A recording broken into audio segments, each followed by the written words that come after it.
Hola, mucho gusto. Me presento, me llamo Carlos Alberto Iturbe Berlín y soy estudiante de la Universidad Digital del Estado de México en la licenciatura en Seguridad Pública.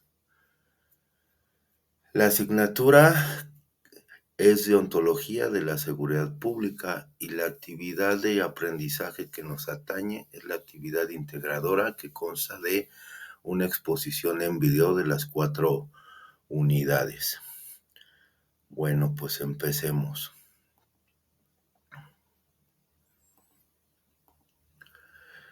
Quiero hacer una breve introducción sobre la deontología de la seguridad pública, ya que es una disciplina fundamental dentro del ámbito de las ciencias sociales y jurídicas, que se enfoca en el estudio de los deberes, principios éticos y valores que deben guiar el actuar de los profesionales encargados de garantizar el orden y la protección de los derechos de las personas en la sociedad. Esta materia pues establece un marco normativo y ético que solamente busca orientar las decisiones y acciones de los servidores públicos. En el contexto de seguridad pública, la deontología no solo promueve el apego a las leyes, sino que también enfatiza las necesidades de las comunidades a las que sirve. Los principios de responsabilidad, honestidad, transparencia y justicia son pilares esenciales y contribuyen al fortalecimiento del tejido social y la confianza ciudadana en las instituciones encargadas de salvaguardar la seguridad.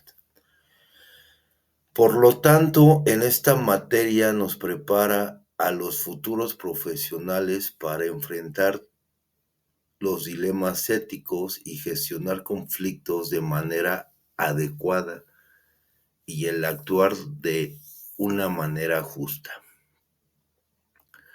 La primera unidad es la unidad 1, que fue la que se llamó Ética y Seguridad Pública. Bueno, pues la definición de ética como la rama de la filosofía, bueno, pues nos dice que la ética es una disciplina filosófica que se ocupa del estudio de la moral y de los principios que rigen el comportamiento humano. Se centra en la reflexión sobre lo que es correcto o incorrecto, lo que es bueno y es malo, y busca establecer normas y valores que guíen la conducta de los individuos en la sociedad. En sí, la ética no solo se limita a la teoría, sino también tiene aplicaciones prácticas en diversas áreas, incluyendo la política, la economía, y especialmente pues en la seguridad pública, ¿verdad? Su importancia de la ética en la vida cotidiana y en la seguridad pública, bueno, pues la ética pues, es fundamental en la vida cotidiana porque esta nos influye en las decisiones y acciones de las personas. Y en el contexto de seguridad pública, bueno, pues la ética se vuelve aún más crucial, ya que los profesionales en este campo debemos tomar decisiones que afectan la vida y el bienestar de los ciudadanos, claro está, pero también ayuda a establecer un marco de referencia para el actuar con la justicia, equidad y el respeto hacia los derechos humanos. Además, lo que es esencial para mantener la confianza en la sociedad y la legitimidad de las mismas. Bueno, otro subtema de la misma Unidad 1, bueno, pues es el objeto del estudio de la ética, ¿no? ¿Cuál es el objeto? Bueno, los actos humanos conscientes y voluntarios. Los actos humanos son aquellos que se realizan de manera consciente y voluntaria, lo que significa que las personas tienen la capacidad de reflexionar sobre sus acciones y la toma de decisiones. La ética en sí se ocupa de analizar los actos evaluando su moralidad y las implicaciones que tienen en las relaciones interpersonales y en la sociedad en general. ¿Cuáles son los problemas morales en las relaciones interpersonales? Bueno, las relaciones interpersonales están llenas de dilemas morales, donde las personas deben decidir cómo actuar en situaciones que pueden involucrar conflictos de intereses, valores y principios. Y la ética proporciona herramientas para poder abordar este tipo de problemas, ayudando a las personas a tomar decisiones que sean justas, respetuosas con los demás. Aquí les dejo una pequeña imagen de los actos conscientes y voluntarios. Bueno, ¿cuáles son las fases de la voluntad? Bueno, pues advertencia, reconocimiento de una necesidad. En esta fase implica que el individuo se da cuenta de que hay una necesidad o un problema que debe ser abordado. Es el primer paso hacia la acción ética, ya que sin esta conciencia no se puede avanzar. La segunda fase es de intención, la dirección hacia un fin específico. Una vez que ya se reconoce la necesidad del problema, la persona forma una intención, es decir, decide qué objetivo desea alcanzar.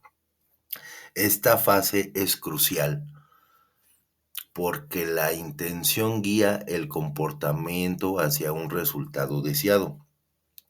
La tercera fase de la voluntad, bueno, es la elección, la evaluación de opciones. Esta fase, el individuo evalúa las diferentes opciones disponibles para alcanzar su objetivo. Y la cuarta fase es la fase de ejecución, implementación de la acción. Finalmente, la persona lleva a cabo la acción elegida. Esta fase es donde se manifiestan los principios éticos en la práctica y es fundamental para poder evaluar la moralidad del acto realizado. Eh, Otro subtema fueron los principales problemas de la ética. ¿Cuáles son estos? Bueno, pues el problema de la libertad, ya que se centra en la capacidad de los individuos para actuar libremente y tomar decisiones morales.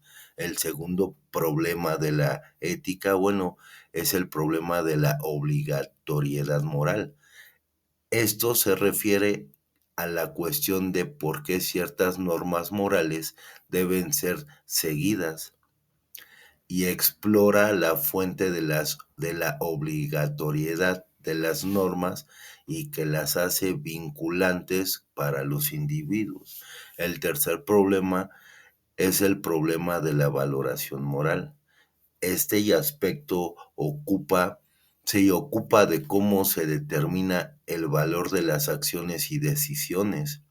El cuarto problema es el de teorías de lo bueno o criterios estimativos. Existen diversas teorías éticas que intentan definir qué es el bien.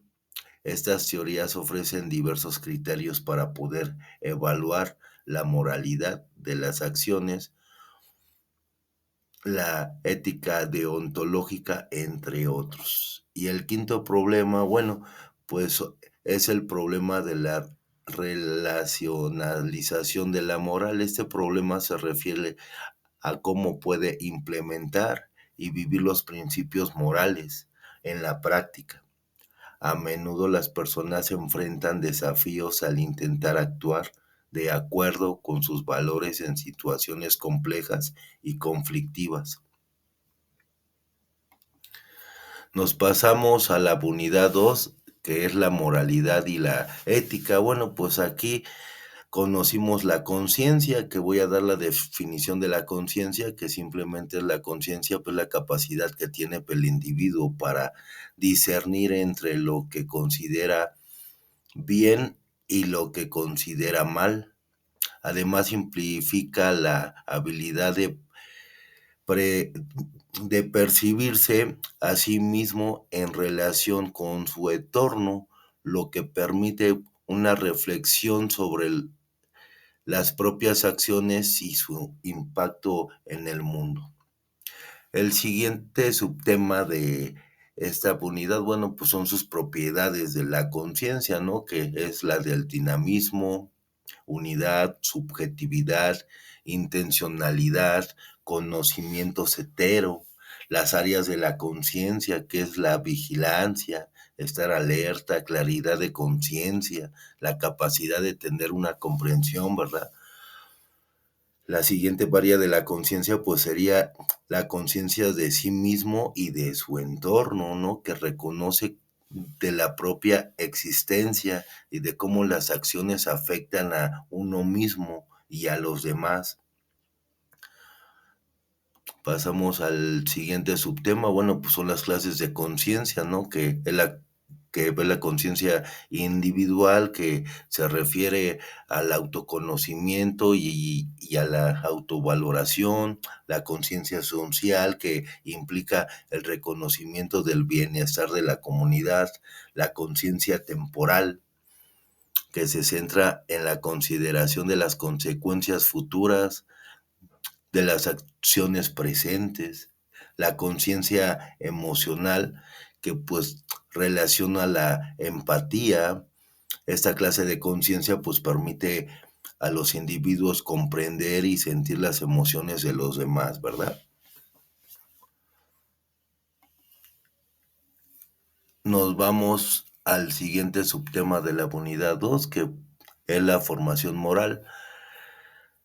Eh, y bueno, pues la formación moral pues tiene autonomía, que se refiere a la capacidad de un individuo para autolegislarse, es decir, establece sus propias normas, ¿verdad? Y principios morales basados en su razonamiento y en su reflexión personal.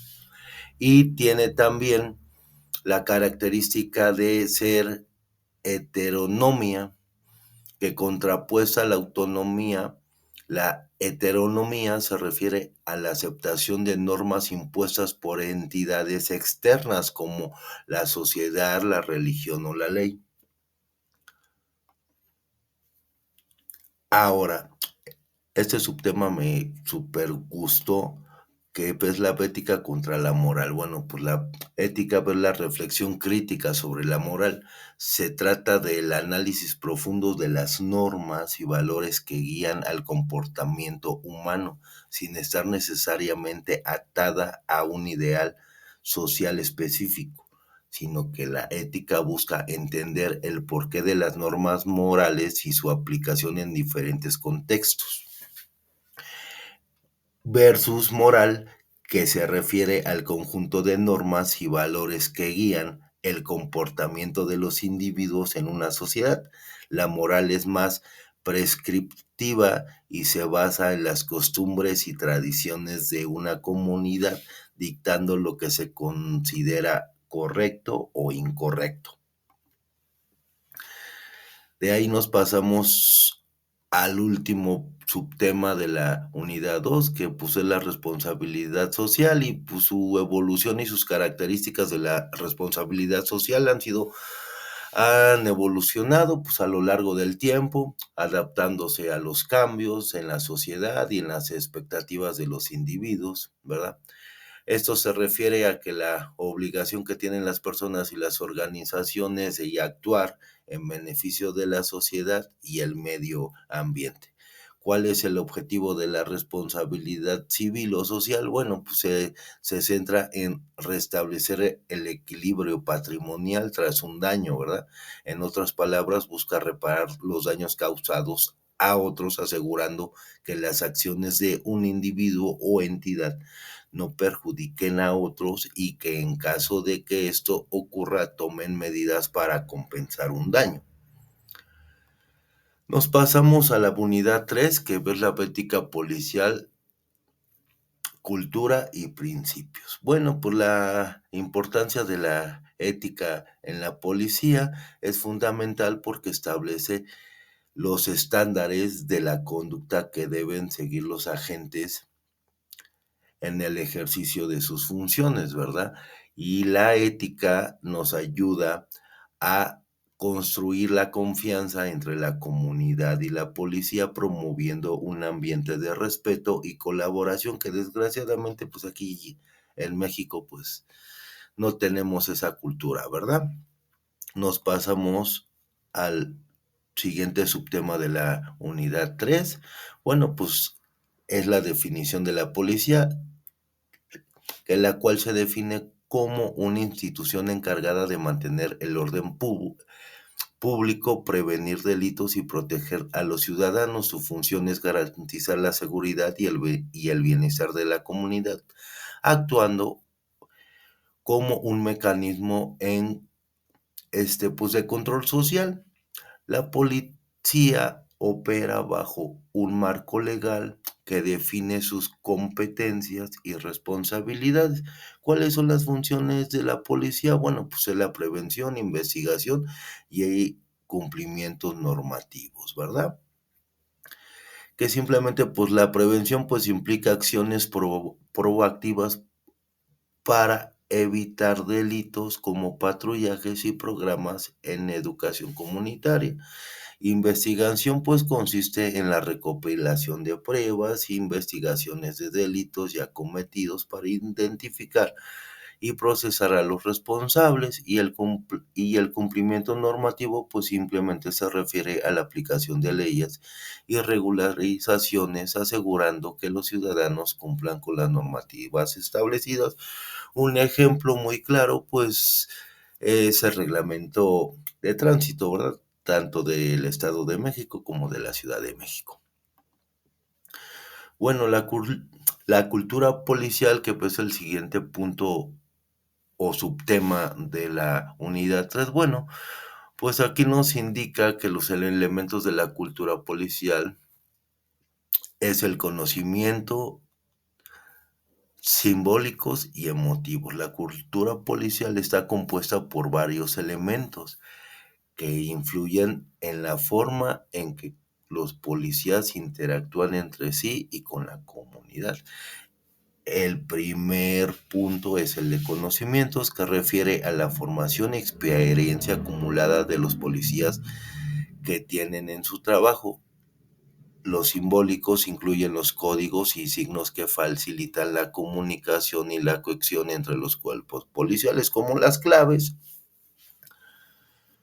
que tenemos para poder estar comunicándonos, y los emotivos, ¿verdad? Que son las creencias y valores compartidos que motivan a los policías a actuar de cierta manera, influyendo en su comportamiento y en la ética profesional. El siguiente subtema, pues, es el ejercicio de la autoridad. Este concepto de autoridad y su relación con el poder, bueno, pues la autoridad se refiere al derecho legítimo que tiene un agente policial para ejercer control y tomar decisiones en cumplimiento de su deber. La relación entre autoridad y poder es compleja, mientras que el poder puede ser cue- coercitivo. La autoridad se basa en el respeto y la aceptación de la comunidad. Un ejercicio adecuado de la autoridad es esencial para mantener la confianza pública.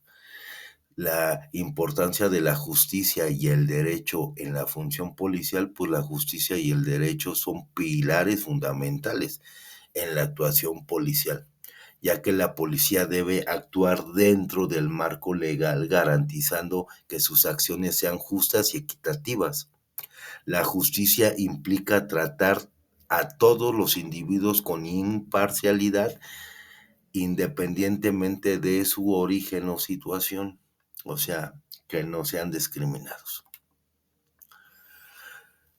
El siguiente subtema pues, fueron los principios rectores de la policía, que bueno, pues ¿cuáles son estos principios? Bueno, pues es la legalidad, que significa actuar siempre dentro del marco de la ley.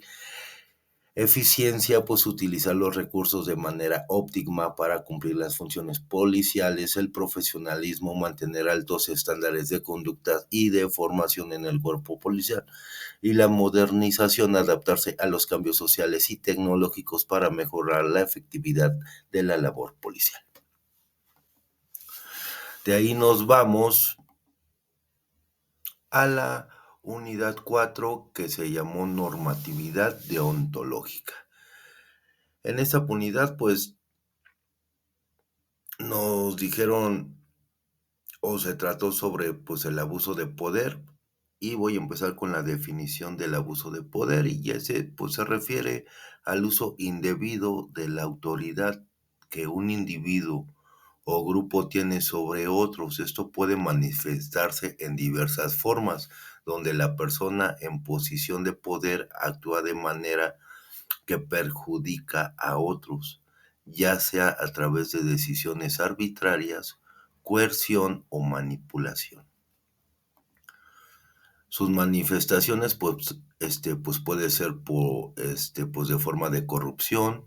Este es uno de los ejemplos más evidentes del abuso de poder, donde los funcionarios públicos, desgraciadamente, pues utilizan su posición para poder obtener beneficios personales como sobornos o malversaciones de fondos. La corrupción, desgraciadamente, socava la confianza pública y afecta el desarrollo social y económico. La segunda manifestación del abuso de poder, pues vienen siendo las violaciones de los derechos humanos. El abuso de poder también puede manifestarse en la violación de los derechos humanos, como la libertad de expresión, el derecho a un juicio justo o a la protección contra la tortura. Esto ocurre cuando las autoridades utilizan su poder para reprimir a la población o para silenciar a quienes critican su gestión. El siguiente subtema, bueno, pues son las causas del abuso de poder, que pues es la falta de supervisión, la cultura de la impunidad, sus consecuencias del abuso de poder, pues como ya lo dijimos, pues es la desconfianza en las instituciones que salvaguardan la seguridad, y otra de sus consecuencias, pues, es la desigualdad social, ya que el abuso de poder a menudo, pues, perpetúa la desigualdad, ya que aquellos en posiciones de autoridad pueden favorecer a ciertos grupos o individuos. Esto crea divisiones sociales, claramente, y económicas también, y afecta el bienestar general de la sociedad. El siguiente subtema, pues, fue la ética en la administración pública. ¿Qué voy a dar la definición? Bueno, pues, la ética en la administración pública se refiere al conjunto de principios y normas que guían el comportamiento de los funcionarios públicos en el ejercicio de sus funciones. Estos principios son fundamentales para asegurar que los servidores públicos actúen en beneficio de la sociedad y no en su propio interés. Los principios éticos como integridad, responsabilidad, transparencia, pues ayudan a tener una buena ética en la administración pública, ¿verdad?